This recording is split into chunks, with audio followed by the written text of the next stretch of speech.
இப்புண்ணிய கஷேத்திரத்தில் மாட்சிமை தங்கிய மேலான சிம்மாசனத்தில் கிருபாசனம் கொண்டு எழுந்தருளி இருக்கிற புனித அந்தோணியாரே, பரிசுத்தத்தனம் விளங்கும் லீலியே, விலை மதிக்கப்படாத மாணிக்கமே, பரலோக பூலோக காவலரே, கஸ்தி துன்பப்படுகிறவர்களுக்கு பரம சஞ்சீவியானவரே,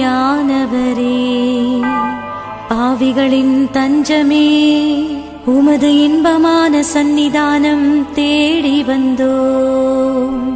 உமது திருமுக மண்டலத்தை அன்னார்ந்து பார்த்து உம்மை கெஞ்சி மன்றாடுகிறோம்.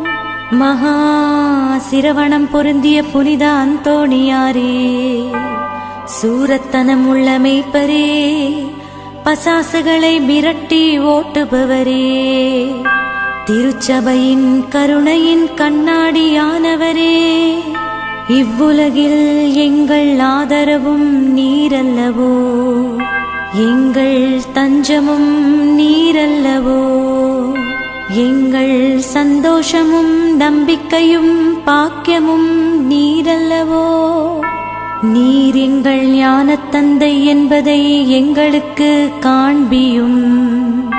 பிள்ளைகள் செய்த குற்றங்களை தாய் தந்தையர்கள் பாராட்டுவார்களோ? உம்மை தேடி வந்த நிர்பாக்கியர் பேரில் தயவாயிரும். அழுகிறவர்களை அரவணையும். அல்லல் படுகிறவர்களுக்கு ஆறுதலாக வாரும். நீர் இறங்காவிட்டால் எங்களுக்கு வேறு யார் இறங்குவார்? நீர் ஆதரியாவிட்டால் எங்களை வேறு யார் ஆதரிப்பார்? நீர் நினையாவிட்டால் எங்களை வேறு யார் நினைப்பார்? நீர் உதவாவிட்டால் எங்களுக்கு வேறு யார் உதவுவார்?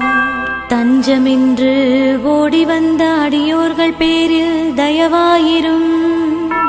பரிசுத்த வெண்மையின் தூயதான தயாபரமே, தயைக்கடலே, தவிப்பவர்களுக்கு தடாகமே, தனித்தவர்களுக்கு தஞ்சமே, உமது இன்பமான சந்நிதானம் தேடி வந்தோ. ஆறு காடு கடல்களை கடந்து ஓடி வந்தோ. துன்பம் பிணி வறுமை முதலிய கேடுகளினாலே வாடி நொந்தோ. எங்கள் நம்பிக்கை வீண் போகுமோ? எங்கள் மன்றாட்டு மறுக்கப்படுமோ? எங்கள் யாத்திரைகள் பயனற்றதாய் போகுமோ? எங்கள் அழுகை கண்ணீர் உம்முடைய இதயத்தை உருக்காது போகுமோ? அப்படியே ஆகுமோ ஐயா, எங்களின் அன்பான தகப்பனே? எங்களை முழுவதும் ஒப்புக் கொடுக்கிறோம். எங்களை கையேற்றுக் கொண்டு ஆசீர்வதித்தருளும்.